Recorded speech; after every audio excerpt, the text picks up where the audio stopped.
이번 시간에는 창호의 종류에 대해서 한번 해보도록 하겠습니다. 저번 시간에 창호의 계열에 대해서 한번 알아봤었죠. 창호는 여러 우리 건축물에 있어서 아주 중요한 역할을 하고 있죠.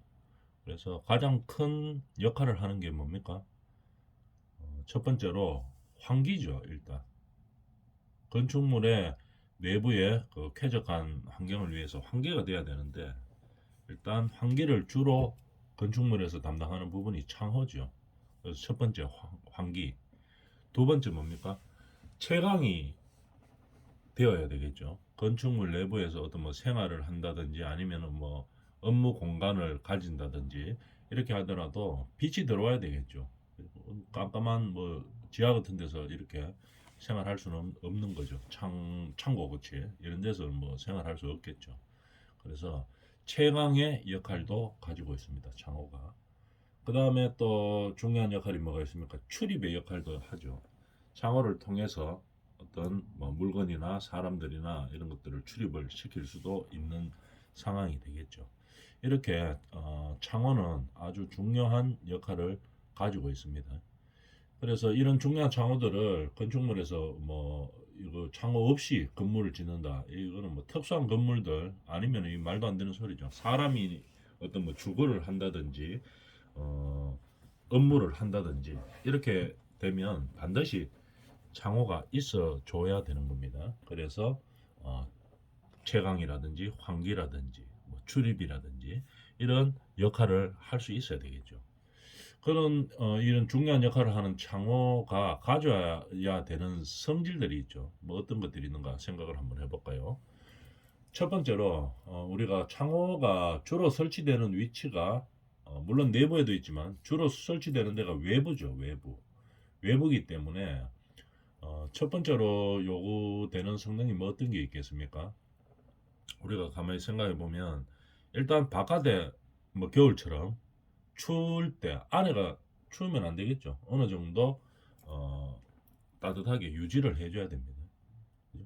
그래서 단열 성능이 있어줘야 되겠죠. 창호는 단열 성능이 있어야 되고, 그다음 또 뭐가 있어야 되겠습니까? 일단 기밀성이 있어야 되겠죠.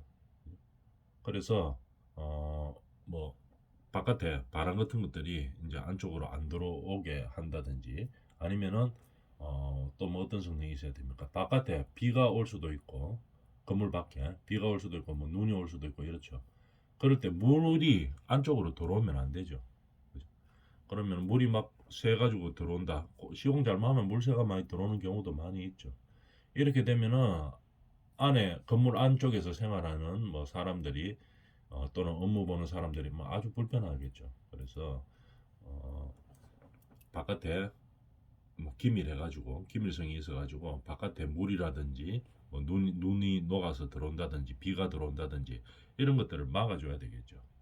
그 다음에 또 뭐 어떤 성능이 있어야 됩니까? 창호가 바깥에서 뭐 우리가 도로변에 뭐 건물을 많이 질 수도 있겠죠. 바깥에 시끄러운 소리들이 안쪽으로 안 들려야 되겠죠. 차음성도 있어줘야 됩니다.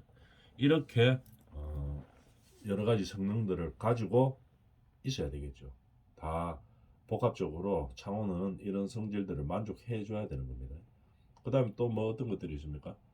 단열에도 우수한 성능이 있어야 되겠죠. 왜냐하면 주로 창호가 외벽에 있기 때문에 외벽에 있다면은 바깥에 뭐 특히 겨울철에 바깥의 기온하고 건물 밖의 기온하고 내부 안쪽 건물 내부 안쪽의 기온하고 차이가 너무 심하면은 어떻게 됩니까? 온도 차이가 심하면은 결로 현상이 발생하죠. 그래서 뭐 습기가 차기 때문에 물이 맺히고 그다음에 창호나 벽면 쪽에 외벽 쪽에 경계를 말하는 거죠. 거기다가 이제 습기가 차기 때문에 물이 많이 흐르게 되겠죠. 물이 자꾸 흐르다 보니까 뭐 곰팡이도 쓸게 되고 그렇게 해서 여러 가지 안 좋은 문제들이 많이 발생하죠. 그래서 창호에는 또 이런 단열 성능도 있어줘야 되고 이렇게 되겠죠. 그런데 이 창호를 제작을 잘하는 그런 문제도 있고 잘해야 되는 문제도 있고, 두 번째로 제작은 잘해가 왔어도 현장에서 시공을 잘해야 됩니다. 그러니까 제작도 잘하고 그 다음에 시공도 잘하고 이렇게 해줘야 되겠죠. 그래서 이 성능들이 만족하게 되겠죠.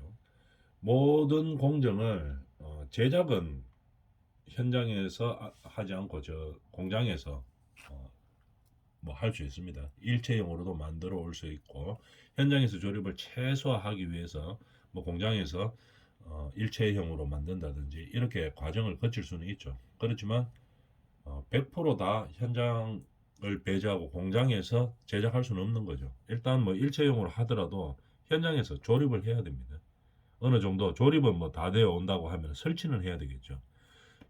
그래서 어떤 조립이나 설치의 과정들이 공장에서 다 할 수는 없죠. 현장에다가 붙여야 되기 때문에 이런 과정들이 현장에서 좀 최소화 시켜주는 게 아무래도 여러 가지 성능들을 좀 많이 만들 수 있는 그런 상황이죠. 그럼 현장에서 공정을 최소화하더라도 이게 아까 기밀성이라든지 뭐 차음성이라든지 단열 성능 이런 것들을 제대로 원하는 만큼의 성능을 발휘하게 하려고 하면은 여러 가지 공법들이 있죠. 어떻게 잘 해줘야 되는지 이거에 대해서 이번 시간에 알아보도록 하겠습니다.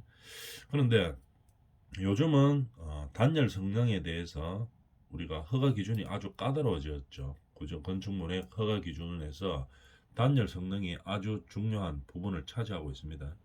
그래서 창호라든지 유리라든지 이런 부분들이 단열성이 실험 성능으로 입증되는 그런 제품들을 사용해야지 많이 우리가 건축물 허가를 낼 수가 있겠죠. 예전에 뭐 단열 성능이 중요하지 않을 때는 그냥 뭐 창호라든지 뭐 유리라든지 이런 거를 그냥 뭐 특별한 기준이 없어도 그냥 설치해 놓으면 허가는 다 났었습니다. 과거에는. 그러나 요즘은 안 그렇죠. 일정 성능 이상의 제품을 사용해야지만이 우리가 건축물 허가를 낼 수 있는 그런 상황이 되었죠. 그만큼 창호나 창호 안에 들어가는 뭐 유리라든지 이런 것들이 중요한 부분을 차지하고 있다 하는 것을 알아두고 우리가 그런 시공 방법들은 어떻게 해야 되는지 한번 알아보도록 하겠습니다. 그런 이런 창호의 종류들에는 한번 봅시다. 크게 목재, 금속재, 창호철물공사 이렇게 나눠지죠. 목재로도 과거에는 많이 사용했었죠. 요즘은 뭐 목재 특별한 건물들 한옥이라든지 아니면은 뭐 어떤 특수한 목적을 가진 건물들 아니면 목재 창호는 많이 사용하고 있지 않죠. 주로 뭐 금속재라든지 아니면은 우리가 뭐 일체형으로 제작을 했다든지 이런 것들을 많이 사용하는데 과거에는 목재를 많이 사용했었습니다. 특히 요즘 현대 말고 옛날에 뭐 조선시대 이럴 때는 전부 다 목재 사용을 했었죠. 그래서 한옥이나 이런 거 보면은 창호가 대부분 다 목재로 되어 있고 요즘도 그런 느낌을 살리기 위해서 뭐 한옥이라든지 고풍스러운 건물을 지을 때는 목재 창호를 많이 사용하죠. 그런 종류들은 뭐 어떻게 하는지에 대해서 한번 알아보겠습니다. 자, 목재 창호. 우리 외벽에 있는 창 말하는 창 우리가 흔히 말하는 창 그것만 뭐 창호만 말하는 건 아니죠. 이런 것도 다 창호에 해당됩니다. 이 문이죠, 문. 자, 이런 것도 어떻게 하는지 한번 봅시다. 우리가 이 사진에서 이렇게 한번 보면은 이게 이제 콘크리트 바닥입니다. 여기가 콘크리트 바닥에서 우리나라는 바닥 난방이죠. 그죠? 배관으로 바닥에 난방을 하기 때문에 이 콘크리트 슬라브 바로 위에 우리가 방바닥을 마감할 수는 없습니다. 왜냐하면은 바닥 난방을 해야 되기 때문에. 그래서 지금 보면 콘크리트 슬라브 상부에서 어떻게 되는가를 한번 볼까요? 이 높이가 떠가 있죠. 보통 한 200mm 정도 띄웁니다. 그죠? 벽돌 3장 정도 띄우죠. 돌리면 2장 정도 될 거고 똑바로 이제 놓으면 한 3장 정도 올라가겠죠. 그래서 이 바닥에 뭐가 들어갑니까? 첫 번째 제일 처음에 들어갈 게 공동주택 같으면 뭐가 들어갑니까? 요 위에 층간소음제 들어가죠. 요즘 다 들어갑니다. 층간소음제 다 들어가고 한 100mm나 150mm 정도 되겠죠. 층간소음제 깔고 그 다음에 뭐 배관 같은 게 지나가면은 그 밑에 이제 배관 처리를 해주고 그 위에 그 밑에다가 뭐 저 층간소음제를 깔겠죠. 근데 우리가 보통 화장실이나 저 베란다 이런 것들, 베란다는 뭐 바닥 배관으로 많이 하는데, 화장실 왜냐면 간단하기 때문에 배관이 뭐 조금만 있으면 되죠. 그래서 바닥 배관으로 하는 경우도 많은데, 화장실 같이 배관이 많이 들어가는 그런 어, 배관들은 전부 뭡니까 천장 배관으로 많이 써져요 요즘은. 그렇기 때문에 이 바닥에 배관하는 경우는 뭐 잘 없죠. 그렇지만 아파트 같은 거 말고 공동주택인데 1층하고 2층하고 화장실 위치가 달라요. 그러면은 천장 배관을 못 하죠. 왜냐면 천장 배관 뚫고 밑으로 내려가면 밑에 화장실 같으면 괜찮은데, 밑에 집 방이다 이러면은 이거 천장 배관으로 밑으로 못 내려겠죠. 그럴 때는 바닥 배관을 해야 됩니다. 바닥 배관은 만약에 하게 되면 뭐 그런 이유들 때문에 바로 밑에 우리가 화장실 바로 밑에 집이 또 화장실이 아니고 다른 형태가 될 수도 있죠. 화장실 바로 밑에가 뭐 밑에 집 방이다 이러면은 천장 배관으로 못 내려가면은 이 바닥으로 끌고 가는 수밖에 없습니다. 이런 식으로 끌고 가야 되는데, 그러면은 이 한 200mm 높이 안에서 모든 배관들이 다 끝나야 되겠죠. 배관도 끝나고 난방도 끝나고 이런 식으로 이제 형성이 돼줘야 됩니다. 그런 목적에서 일단 우리가 이 바닥에서 한 200mm 정도를 띄어서 이제 실제로 바닥 마감은 여기죠. 문틀이 여기 있잖아요. 문틀 마감이 이 위에서 하게 되겠습니다. 그 밑에 뭐가 있나 우리가 생각해 보면, 지금 뭐 예전 시간에 배웠던 거를 한번 다시 한번 돌이켜 생각해 봅시다. 제일 맨 처음에 들어가야 될 게 뭡니까? 층간소음제 들어가야 되겠죠. 그 다음에 층간소음제가 이제 뜰 수가 있죠. 꿀렁꿀렁거리고 뜨겠죠. 그렇기 때문에 뭡니까? 몰탈 처리를 한번 해줘야 됩니다. 위에다가. 층간소음제 위에다가 몰탈 처리를 한번 해주죠. 몰탈은 뭐로 한다고 했습니까? 그냥 시멘트하고 물만 가지고 하는 겁니다. 시멘트하고 물, 모래를 안 섞죠. 그죠? 그래서 거의 셀프 레벨링이 될 수 있을 정도로 압력으로 해가 펌프로 호수로 밀어 올리죠. 그러면 물하고 시멘트가 이제 섞였는 게 올라와 가지고 그냥 점성이 높기 때문에 탓을 하면 그냥 그대로 거의 셀프 레벨링 정도 됩니다. 그 위에다가 그냥 사람이 조금만 어, 뭐 밀대질이나 이런 걸 해가지고 살짝 펴주면 되겠죠. 거의 수평이 잡히기 때문에. 그래서 몰타를 처리합니다. 그 다음에 충격소음제 위에 몰타를 처리하고 그 다음에 이제 양생을 시키겠죠. 양생 기간은 좀 많이 걸리겠죠. 양생을 시킨 이후에 뭘 합니까? 우리나라는 거의 다 바닥 난방이죠. 그래서 엑셀 파이프를 깔죠. 엑셀을 그 몰탈 위에 다 고정을 시킵니다.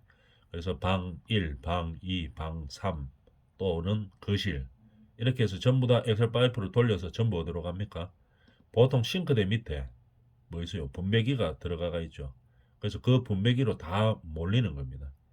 그래서 그 분배기에서 뭐 방 1만 뭐 난방을 한다, 방 2를 한다, 방 3을 한다, 이제 그렇게 조정할 수 있는 거죠.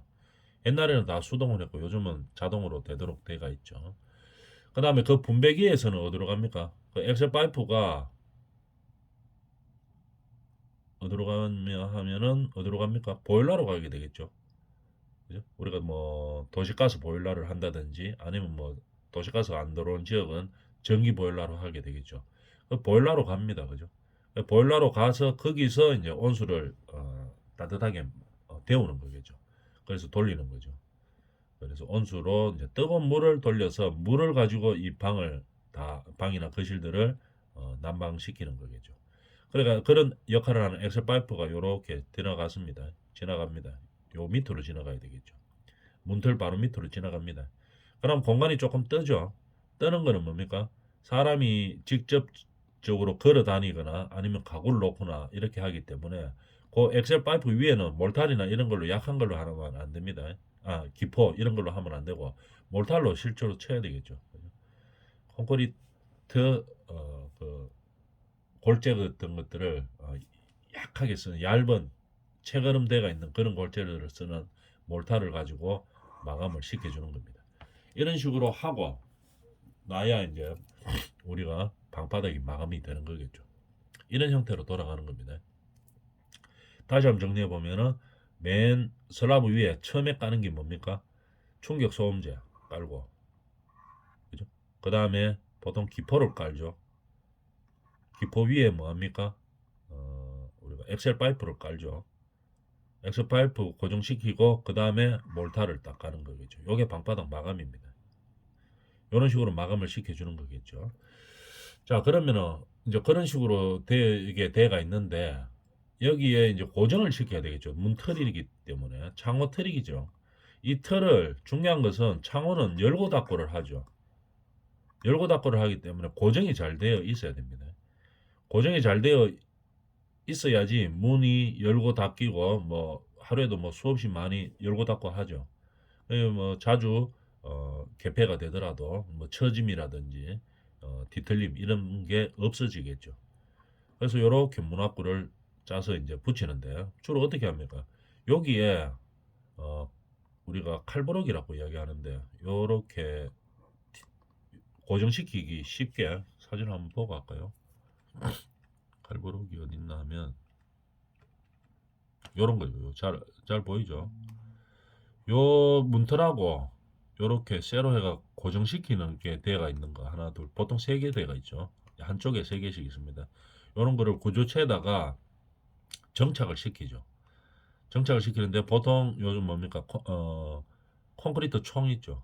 그걸로 싸서 고정을 시키는 겁니다. 콘크리트 못을 여기다 쌓아가지고 고정시킨단 말이겠죠. 고정시키고 난 다음에 중간에 요렇게 뜨죠. 조금은 뜹니다. 유격이 있기 때문에 뜨는 부분은 뭡니까? 사춤을 하든지 사춤을 하기는 상당히 어렵죠.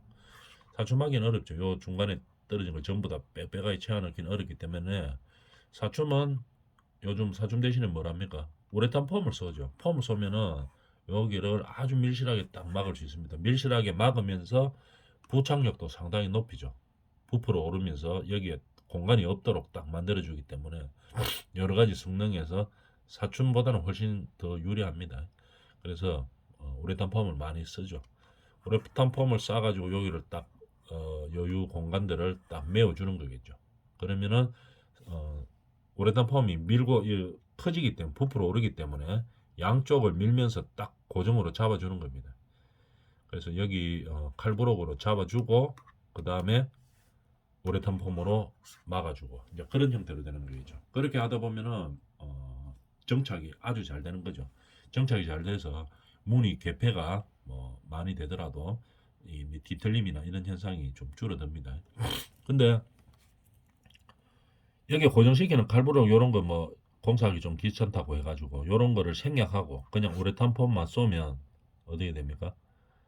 뭐 우레탄 폼이 강하기 때문에 부착력이 좋아서 뭐 웬만하면은 뭐 틀어지지나 이렇지는 않았는데도 이 칼부록으로 고정시킨 것보다는 훨씬 못하겠죠. 그래서 칼부록으로 반드시 고정시켜 주고 그 다음에 안쪽에 우레탄 폼으로 마감을 해주는 형태로 가져야 되는 겁니다.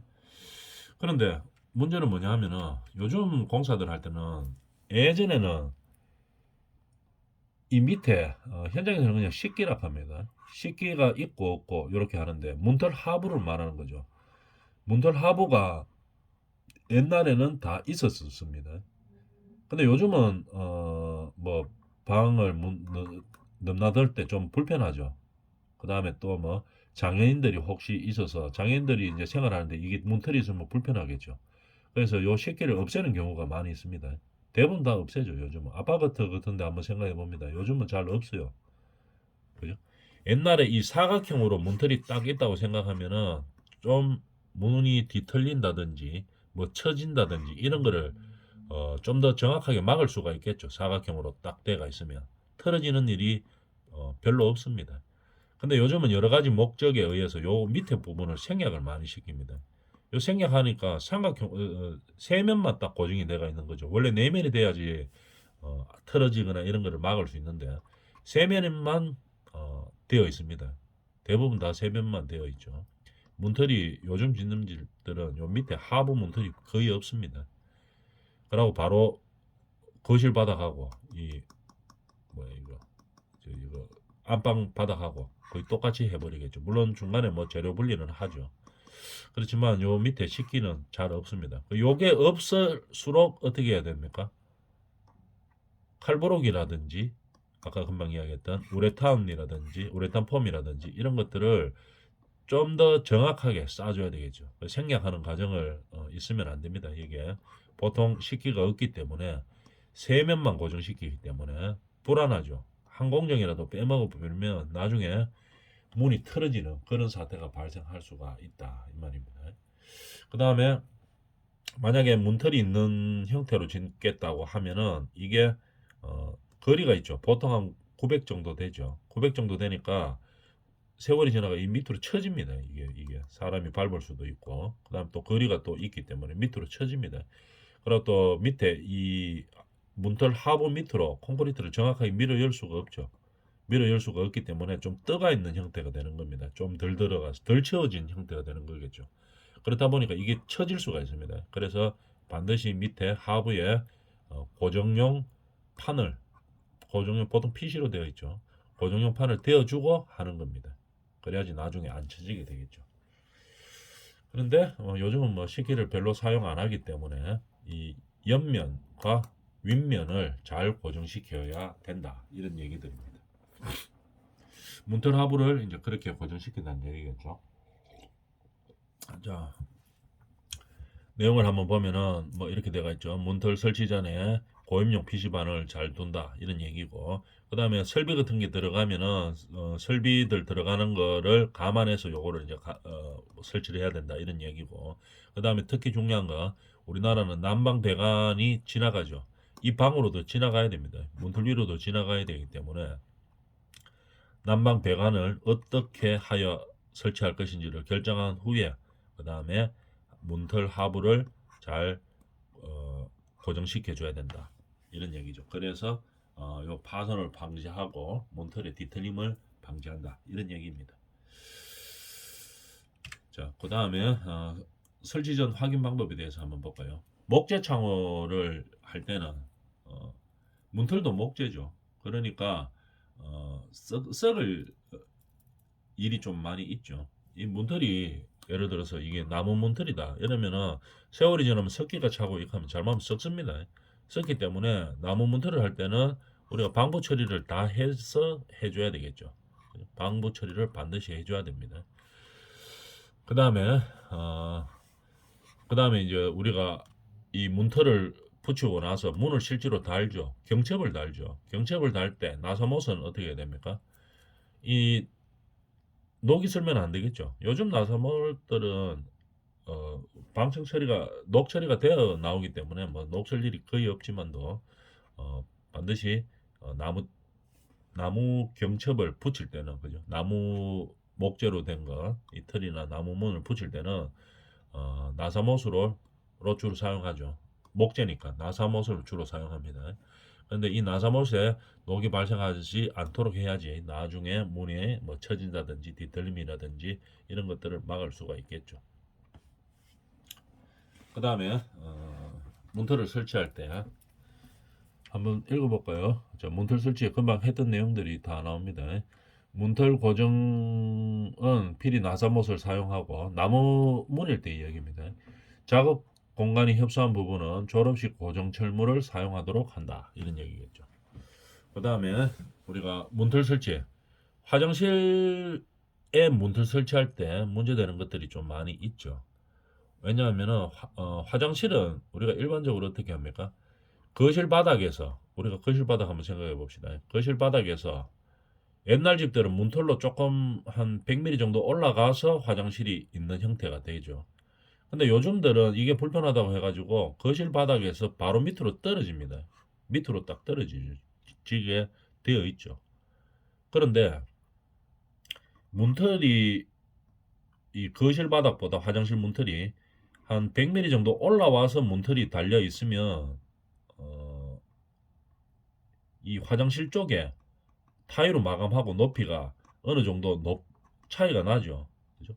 차이가 나는데 요즘 짓는 형태 화장실 바닥 기준으로 볼 때 한번 봅시다. 거실보다 낮아야 되겠죠. 마감을 하고 났을 때. 그럼 얼만큼 낮아야 되느냐? 이게 문제가 되겠죠. 한 일반적으로 한 88cm, 80mm 정도 낮춥니다. 이 기준이 뭐냐 하면은 화장실에서는 우리 슬리퍼를 많이 신죠. 이 슬리퍼가 문을 열었을 때 안 걸릴 정도로 돼야 됩니다. 그 정도로 돼야지 마감이 우리가 하자가 없다고 이야기를 하는 거겠죠. 그래서 문틀을 설치할 때는 그거를 감안해서 문틀을 설치를 해줘야 됩니다. 두 가지 경우가 있죠.